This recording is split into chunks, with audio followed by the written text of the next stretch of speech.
రోజు రోజుకి chit fund మోసాలు వెలుగు చూస్తున్నాయి.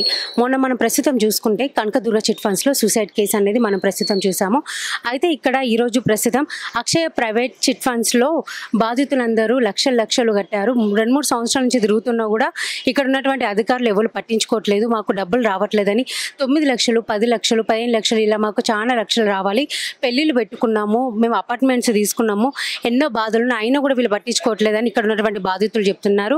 ఇక్కడ దేశవ్యాప్తంగా చూసుకున్న చిట్ ఫండ్స్ వాళ్ళందరూ కూడా ఇదే విధంగా చేస్తున్నారు. అయితే మనతో పాటు కొంతమంది బాధితులు ఉన్నారు, వాళ్ళతో మాట్లాడి మరిన్ని విషయాలు తెలుసుకుందాం. చెప్పండి అమ్మా, ఎప్పటి నుంచి తిరుగుతున్నారు మీరు ఇక్కడ? సంవత్సరం దాటిపోయింది. అయితే మీకు ఎంత రావాలి ఇంక ఇప్పటి వరకు? మాకు ఇంకా 50,000 రావాలి మేడం. నా కొడుకు రోజు తిడుతా అన్నాడు, నేను కట్టమన్న కర్మ. ఎన్ని సంవత్సరాల నుంచి కడుతున్నారు? 3 సంవత్సరాలు కట్టినాం. 5 లక్షల సిట్ అని వేసినాము. వచ్చినప్పుడల్లా అమ్మను కట్టడం మీకు కూలీ నాలి చేసుకుంటున్నాం. ఆ కూలీ నాలి డబ్బులు నా చేతికి ఇచ్చిపోతే నేను కట్టినందుకు ఇప్పుడు నా కొడుకు నాకు అన్నం కూడా పెట్టలేడు. మరి మీరు వచ్చి ఇక్కడ అడిగినప్పుడల్లా వాళ్ళు ఏమని సమాధానం ఇస్తున్నారు? ఏమంటాడంటే, నువ్వు మొన్న వచ్చినాము, వచ్చి చెక్కులు ఇచ్చిండు, వచ్చే నెల 11 తారీఖు రమ్మన్నాడు. 11 తారీఖు వచ్చినాం. 11 తారీఖు వచ్చి 6 గంటల దాకా కూర్చోబెట్టిండు. ఏం లేవమ్మా, సారు లేడు, బెంగళూరు పోయిండంటే సోమవారం రమ్మంటే మళ్ళీ ఇవాళ వచ్చినాం. ఇవాళ వచ్చామంటే నన్ను కొడతారా తిడతారా, నేను ఏ నుంచి తెచ్చియాలి, నా జేబుల నుంచి నేను సచ్చిన, నా దగ్గర డబ్బులు లేవు, నేను ఇయ్యనంట అన్నాడు సారు, వెంకరెడ్డి సారు.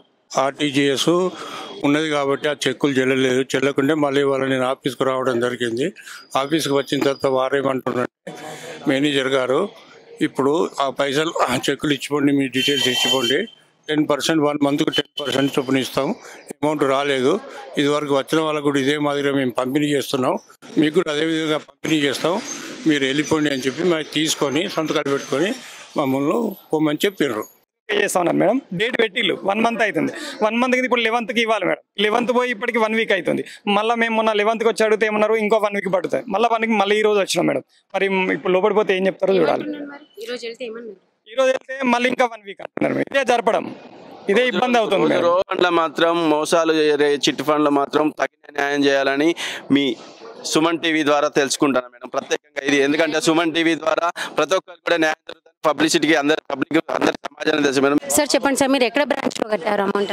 నేను చిట్టి కట్టలేదండి, నార్మల్గా అపార్ట్మెంట్ తీసుకున్నాను వీళ్ళ దగ్గర. 30 lakhs పే చేసిన ఇప్పటిదాకా. ఎవరు రెస్పాండ్ అవ్వరు, రిజిస్ట్రేషన్ చేయమంటే చెయ్యరు. ప్లస్ ఏంటంటే వచ్చినప్పుడు శ్రీనివాసరావు అనే అతను ఉండడు, ఇక్కడ ఉండే ఎంప్లాయీస్ వాళ్ళు సరిగా రెస్పాండ్ అవ్వరు. రావడం తిరగడం, మంత్లీ ఒక 2 weeks ఇటే ఉంటున్నాను. నేను హైదరాబాద్లో వర్క్ చేస్తాను. ఒక 1 year నుంచి తిరుగుతున్నాను. అంటే అంతకుముందు కడతాడనే హోప్ అట్లా ఉండేది.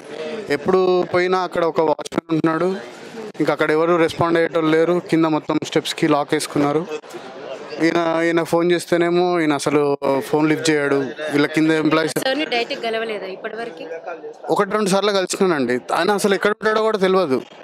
ఇక్కడికి వస్తేనేమో ఇంకో బ్రాంచ్లో ఉన్నాడని చెప్తారు, అక్కడికి వస్తేనేమో ఖమ్మం పోయిండు అని చెప్తారు. అసలు కలవాడు. 30 లక్షలు కట్టినాను ఇప్పటిదాకా. కట్టి కూడా దగ్గర మొత్తం 30 లక్షలు కట్టేటప్పుడేమో అసలు పీడిచుక తింటారన్నట్టు, ఎప్పుడు కడతారు అన్నట్టు. నెలకి కట్టలేదు. నేను అపార్ట్మెంటే తీసుకున్నాను. ఫస్ట్ ఒక 5 lakhs 2 lakhs అట్లా కట్టుకుంటూ వచ్చినాను. ఒక 1 year బ్యాక్ 30 lakhs వరకు కట్టేసినాను.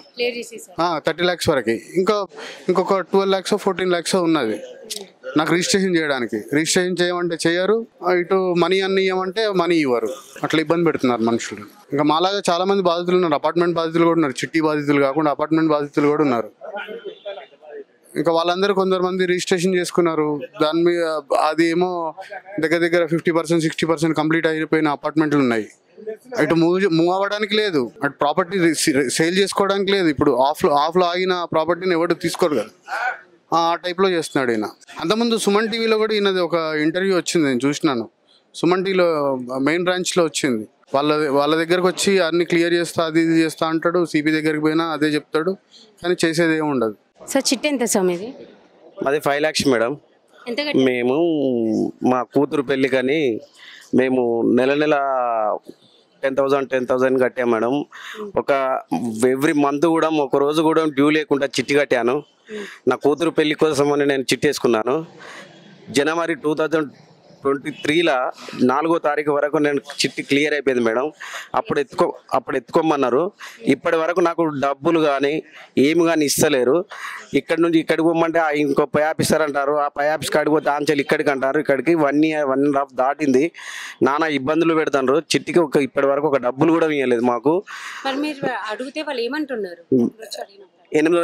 పోయిన జనవరిలో అడిగితే ఫిబ్రవరి 8వ తారీఖు పడుతుంది అన్నారు.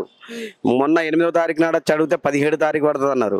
17 లేదు. ఇప్పటి వరకు ఏ రోజు మాకు డబ్బులు మాది మేము వ్యవసాయ కుటుంబం. మా పిల్లల చదువు కొరకు పెళ్లిల కొరకు మేము ఒక 70 కిలోమీటర్ల నుంచి వెళ్ళి రోజు వస్తున్నాం పోతున్నాం మేడం. మా ఇక్కడదే మేడం. పెళ్లి పత్రిక పట్టుకొని సంబంధించిన చిట్ ఫండ్కి వచ్చినామంటే చూసుకోండి, మా రిలేషన్ ఆర్టీసీ రిటైర్మెంట్ అయ్యిండు. ఎంత ఇబ్బంది అవుతుందంటే ఒక పెళ్లి కార్డు పట్టుకొని వచ్చి కూడా ఒక చిట్ ఫండ్ దగ్గరికి వచ్చి తీస్తానంటే ఎంత ఇబ్బంది అవుతుంది ఒకసారి చూడండి మేడం. ఎంత ఆవేదన వ్యక్తం చేసిన రూపాయి పోగు చేసుకొని ఏదో వస్తుంది అనే ఫీలింగ్ తోటి ఉంటే అమ్మ మాము రావాల్సిన 8 లక్షలు రావాలా. అయితే మేము రూపాయి పోగు చేసుకుని ఇప్పుడు నాకు 77 సంవత్సరాలు. అమ్మాయి మరి చేస్తే తీరా లాస్ట్ వచ్చేవరకు ఇక తిప్పుకొని చేస్తున్నావు. కార్డు కూడా పట్టుకొని రావడం జరిగింది. నేను దాదాపు 2-3 నెలల నుంచి తిరుగుతున్నాను. హెల్త్ కూడా మేడం అమ్మ రావట ఇస్తా అంటున్నాడు, ఇస్తా చేస్తా అంటున్నాడు అంతవరకు. కానీ ఇస్తా అంటున్నాడు. ఇంతవరకు మనకు రేపు ఈ నెల 28 పెళ్ళి రమ్మని అని చెప్పి ఎన్నిసార్లు తిరిగినా కూడా అసలు టైం రావటం లేదు. ఇస్తా అంటున్నాడు మేడం. ప్రత్యేకంగా హెల్త్ బాగాలేక కూడా హాస్పిటల్ పెట్టుకొని కూడా తిరిగినాం మేడం. ఎలాంటి రెస్పాండ్ లేదు మేడం. ఇక మామూలు వేసుంటే వాళ్ళకి ఏ విధంగా అయితే ఒక ఎంప్లాయ్ రిటైర్మెంట్ ఎంప్లాయ్ మేడం. 77 సంవత్సరాలు నాన్న నాకు ఇప్పుడు రూపాయి పోగు చేసుకునే అమ్మాయి డబ్బులు ఇప్పుడు అటు వాళ్ళకి ఇవ్వలేక చాలా ఇబ్బంది పడుతున్నాను. కాస్త దయచేసి ఇక్కడ ఖమ్మం బ్రాంచ్ అక్కడి నుంచి వచ్చాను. ఇక్కడ క్లోజ్ చేసి అక్కడ ఏం లేవు. ఆడ ఇక్కడికి వచ్చి ఇక్కడి నుంచే మాట్లాడుకోవడం జరుగుతుంది. ప్రాపర్ ఇక్కడ వరంగల్ దగ్గర కానీ నేను అక్కడ ఉంటాను, అక్కడ సెటిల్ అయినా. ప్రత్యేకంగా మేడం మీ సుమన్ టీవీ ద్వారా న్యాయం కావాలా మేడం. ఎందుకంటే ఒక పెళ్లి కార్డు పట్టుకొని కూడా వచ్చినామంటే ఎంత ఘోరంగా ఇబ్బంది ఎదుర్కొంటానో ఒక్కసారి చూడండి మేడం. సార్ చెప్పండి సార్, మీరు ఏ బ్రాంచ్ లో అమౌంట్ అనేది పే చేశారు? బ్రాంచ్ వచ్చేసి ఏస్రావు నగర్ హైదరాబాద్. అక్కడి నుంచి ఇప్పటికి 3-4 సార్లు ఇక్కడికి కూడా వచ్చాము, కంప్లైంట్ ఇచ్చాము, చెప్పాము, అన్ని చేశారు. ఈ ఫస్ట్ 17వ తారీఖు ఇస్తామని చెప్పి లాస్ట్ 10% 20% ఇస్తామన్నారు. 9 lakhs రావాలి మొత్తం అమౌంట్. అక్కడ తిరిగి అక్కడి నుంచి ఇక్కడికి పంపించారు. ఇక్కడికి వచ్చిన తర్వాత ఇక్కడ వీళ్ళేమో 10 రోజులకి ఇస్తాం 15 రోజులకి ఇస్తామని చెప్పి చెప్పుకుంటూ ఇప్పుడు 2.5 years 3 years అవుతుంది. దగ్గర 3 years అవుతుంది. ఎవరు రెస్పాండ్ అవ్వట్లేదు. ఫోన్ కూడా ఎత్తట్లేదు. 100 కాల్ చేసినా ఫోన్లు ఎత్తారు. ఎవరు ఎక్కడున్నారో కూడా తెలియదు. ఇస్తామంటారు. ఆ రోజు మీ సుమన్ టీవీలోనే అనుపమ గారికి చెప్పారు 30 కల్లా క్లియర్ చేస్తా అని చెప్పారు. అది మీ నమ్మకంతో అందరం కూడా చాలా మంది కూడా అట్లనే ఉన్నాం, పర్వాలేదు 30 దాకా ఆగుదామని. తర్వాత కూడా మళ్ళీ వచ్చి కలిసాం. మళ్ళీ అదే పరిస్థితిలో ఉంది. అంతే మీరు చెప్పినప్పుడు ఆ మాట ప్రకారం ఇస్తారని వస్తూ మేము అన్ని రాసి బ్యాంక్ అకౌంట్స్ నెంబర్స్ బుక్స్ మొత్తం జిరాక్స్ అన్ని కూడా ఇచ్చేళ్ళాం. మొన్న కూడా ఒక 15-20 రోజుల కింద కూడా వచ్చాం. మాకు డబ్బులు లేవు అంటే ఎట్లా మేడం? ఇప్పుడు తీసుకున్నప్పుడు కనీసం ఈ సంవత్సరంలో 50,000 20,000 చొప్పున ఇచ్చినా కూడా ఈ పాటికి అయిపోతుండే. ఎక్కువ కూడా కాదు, 20,000 30,000 చొప్పున ఇచ్చినా కూడా ఈ పాటికి తీరిపోతుండే. అసలు రూపాయి ఇవ్వకుండా చిట్టీలన్నీ ఎత్తేసేసుకుని మొత్తం అన్నీ కూడా అట్లా పెట్టేసుకుని ఉంచుకుంటే ఎంత ఇబ్బంది అవుతుంది. మ్యారేజెస్ ఉంటాయి, పిల్లల ఖర్చులు ఉంటాయి, అన్నిటికీ కూడా ఏది కూడా అసలు రెస్పాన్స్ అనేది అయితే లేదు ఎవరికి. బాగా కట్టించుకున్నారు. మరి ఏమంటారంటే బ్రాంచ్లు కదా ఇక్కడ లేదంటారు. ఇక్కడికి వస్తే ఆ బ్రాంచ్ అడగమంటారు. ఏంటి మీరు ఏ బ్రాంచ్ లో ఉన్నారో ఆ బ్రాంచ్ లో అడగమని. మరి ఇక్కడికి వస్తే ఈ బ్రాంచ్ లేదంటారు. ఇక్కడికి వచ్చి మాట్లాడితే ఇట్లా అంటారు. డబ్బులు తీసుకుని అన్నిటికీ కట్ చేసేసారు. అప్పించిన వాళ్ళు కూడా ఇంత తిరగరు.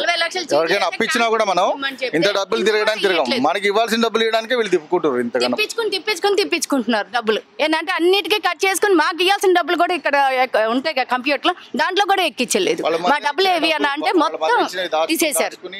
మేము కట్టిన డబ్బులు కూడా ఇంకా ఇంకా ఇంకా తగ్గించి అది కూడా తగ్గించి కంప్యూటర్లో ఇది కట్టలేదు అని జిఎస్టీలు ఇవి అవి అని పెనాల్టీలు వేసుకుని అప్పుడు తీసేసుకున్నారు. మిగతా దాన్ని ఇవ్వండి అయ్యా అంటే అది కూడా తిప్పించుకుంటున్నారు మమ్మల్ని. ఇంకా మొత్తం మీకు 9 లక్షలు రావాలి. 9 లక్షలు చేంజ్ ఇంకా రావాలి. మేము కట్టిందే చాలా కట్టాం, అది కూడా మొత్తం తీసేశారు. తీసేసి ఇంకా 9 లక్షలు చేంజ్ రావాలంటే అది కూడా తీసేసి ఇంకా మిగతా దాన్ని ఇవ్వండి అయ్యా ఎంత ఉందా అంత అంటే అది కూడా చెప్పట్లేదు. ఇప్పుడు మళ్ళీ హైదరాబాద్ నుంచి తిరుగుతూ వస్తూ వెళ్తూ ఉండాలంటే ఎట్లా ఉంటుంది? 20% ఇస్తామన్నారు. ఓకే, దానికి కూడా మేము అగ్రీ అయినాం ఇంకా లాస్ట్, ఎందుకంటే పర్వాలేదు వచ్చిందని. కానీ ఆ 20% కూడా దిక్కులేదు. చెక్కులు అన్ని నిఫ్ట్ అంటారు, ఆ చెక్కులు దేనికి పనికిరావు. బ్యాంక్ లో డబ్బులు ఉండవు, కొన్ని సంవత్సరాల నుంచి బ్యాంక్ లో డబ్బులు లేవంట. ఇంకా అన్ని చెక్కులు ఇచ్చారు, అన్ని ప్రూఫ్స్ తో సహా ఉన్నాయి. ఇంకా వచ్చి మాట్లాడతారు, ఏం లేదు. ఫోన్ స్విచ్ ఆఫ్, ఏ ఫోన్ స్విచ్ ఆఫ్ అండి. ఇంకా ఫోన్ చేసి రావచ్చు కదా అంటారు. ఇక్కడే ఎత్తారు, అక్కడే ఎత్తారు, బ్రాంచ్ లో ఎత్తారు, అన్ని బ్రాంచ్లు క్లోజ్ అయిపోయినాయి. ఇంకా ఏమంటారు, 17వ తారీఖు వేస్తామన్నారు, మీరు రాకండి 17వ తారీఖు మీ దాంట్లో అమౌంట్ పడతాయి అన్నారు. ఇప్పుడు అడిగితే మళ్ళీ వేయలేదు సార్. నా ఇప్పుడు అడిగితేనేమో సార్ మాకు డబ్బులు ఇవ్వలేదు, మేము ఎట్లా వేయాలంటే ఆయన ఇవ్వలేదు. ఆయన వచ్చి 3ంటికి 4ంటికి వస్తారు, ఆయన మాట్లాడుతున్నారు. ఇప్పుడు మేము ఎవరిని అడగాలి చెప్పండి? ఇన్ని పెట్టుకున్న దగ్గర పెట్టుకున్నాం మేము దగ్గర 4 సంవత్సరాల నుంచి ఇదే పరిస్థితి. పోలే కొంచెం ఇవ్వండి అంటే అది ఇవ్వట్లేదు. అక్కడ ఏజీఎం గారు అసలు పట్టించుకోరు, అక్కడ మేనేజర్ అసలు పట్టించుకోరు. మాకు సంబంధం లేదు, మీరు వరంగల్ వెళ్ళి చూసుకోండి. క్లోజ్ అయింది, ఒకటి తెరిచి ఉంది. కానీ వాళ్ళని అడిగితే మీరు వెళ్ళి వరంగల్లో చూసుకోండి, మాకు తెలియదు, మీరు అక్కడికి వెళ్ళి చూసుకోండి ఏమున్నా. అదే చెప్తే మేమేం చేయాలి? మా దగ్గర డబ్బులు వేయలేదు, మాకు వేస్తే మేము ఇచ్చేవాళ్ళం. మా దగ్గర మేమే మానేద్దాం అనుకుంటున్నాం, 2-3 నెలల్లో మేమే జాబ్ మానేస్తున్నాం, మీరు ఏమైనా చేసుకోండి అన్నట్టు వాళ్ళు మాట్లాడారు. ఇక్కడ మానేస్తున్నా అంటారు, ఇక్కడ నుంచి అక్కడ అంటున్నారు. మరి ఇంకా ఇప్పుడు అడిగితే మాకు సంబంధం లేదు, ఆయన వచ్చి మాట్లాడితే మీరు ఉండండి అని చెప్తున్నారు. ఎంతసేపు ఉండాలి, ఏం మాట్లాడాలి? మాకు తెలియకుండా ఇంకో చిట్లు కూడా వేరే వాళ్ళకి తెలియకుండా అయినా కూడా మేము ఇంకా మాట్లాడలేదు. ఫోన్లే ఏంతో ఏంది లేని చిట్టి ఎత్తిన డబ్బులతో ఇంకో చిట్లు వేసేసాడు తెలియకుండా, 10 లక్షల చిట్లు. మాకు తెలియని కూడా తెలియదు. మళ్ళీ సంతకాలు పెట్టించుకున్నాం, అలా ఎన్ని సంతకాలు పెట్టించుకున్నారు. చిట్టి ఎత్తిన తర్వాత కూడా సంతకాలు పెట్టి మా దగ్గర లేవా అని చెప్తున్నారు, ప్రూఫ్స్ లేవా. ఇది చిన్న విషయం, ఇక్కడే ఇంతమంది మేడం. మా దగ్గర అయితే చాలా మంది ఉన్నారు. హైదరాబాద్ అటు అయితే 100, మీరు ఒకసారి కనుక బయట పడితే ఫుల్ మంది వస్తున్నారు. అక్కడికి బ్రాంచ్ నిండా తిరుగుతూనే ఉన్నారు అందరూ. మేమైనా ఇక్కడ దాకా వస్తున్నాం, వాళ్ళైతే అక్కడక్కడ వచ్చి పెద్ద పెద్ద గొడవలు చేస్తున్నారు. వాళ్ళ దగ్గర ఒక సమాధానం ఉండాలి కదా మనిషికి. రెస్పాన్స్ లేదు. రెస్పాన్స్ లేదు. లోపలికి వెళ్తే ఏదో మేము డబ్బు పెట్టి మేము తిట్లు తినాల్సి వస్తుంది వాళ్ళతో. ఏంటిది 28వ తారీఖు నాడు మా మనవరాలి పెళ్లి కోసానికి మేము 4 లక్షల రూపాయలు డిపాజిట్ చేయడం జరిగింది. ఎన్నిసార్లు తిరిగినప్పటికీ ఇస్తాం అంటున్నాం తప్ప ఇంతవరకు మనకు ఇవ్వలేదు. కాబట్టి దయచేసి అవసరానికి ఇచ్చి అమ్మాయి పెళ్లి జరిపించి ఆశీర్వదించగలని ప్రార్థన. ప్రత్యేకంగా మేడం ఒక ఖమ్మం దగ్గర నుంచి వచ్చింది మేడం. పాపం హెల్త్ కండిషన్ బాగలేదు, చాలా ఇబ్బంది ఎదుర్కొంటారు మేడం. ఎందుకంటే మా రిలేషన్ మేడం ఒకసారి చిట్ ఫండ్ దగ్గరికి వచ్చి ఇబ్బంది అవుతుంది అని చెప్తే నేను రావడం జరిగింది మేడం. ప్రత్యేకంగా మా రిలేషనే కాదు మేడం, ప్రతి ఒక్క జిల్లాల నుంచి గ్రామాల నుంచి రూపాయి పోగు చేసుకొని చిట్ ఫండ్ల ప్రైవేట్ చిట్ ఫండ్ల డబ్బులు వేయడం జరిగింది మేడం. ప్రతి ఒక్కరికి కూడా న్యాయం జరగాలని కోరుతున్నాను. ప్రత్యేకంగా ఏంటంటే గతంలో కూడా ఓ సిపి గారి దృష్టికి కూడా వెళ్ళింది మేడం. సిపి గారి దృష్టి తీసుకెళ్ళినా కూడా తగిన న్యాయం చేస్తారు మేడం. ఇప్పటి వరకు కూడా ఎలాంటి న్యాయం చేయక చాలా ఇబ్బంది అవుతుంది మేడం.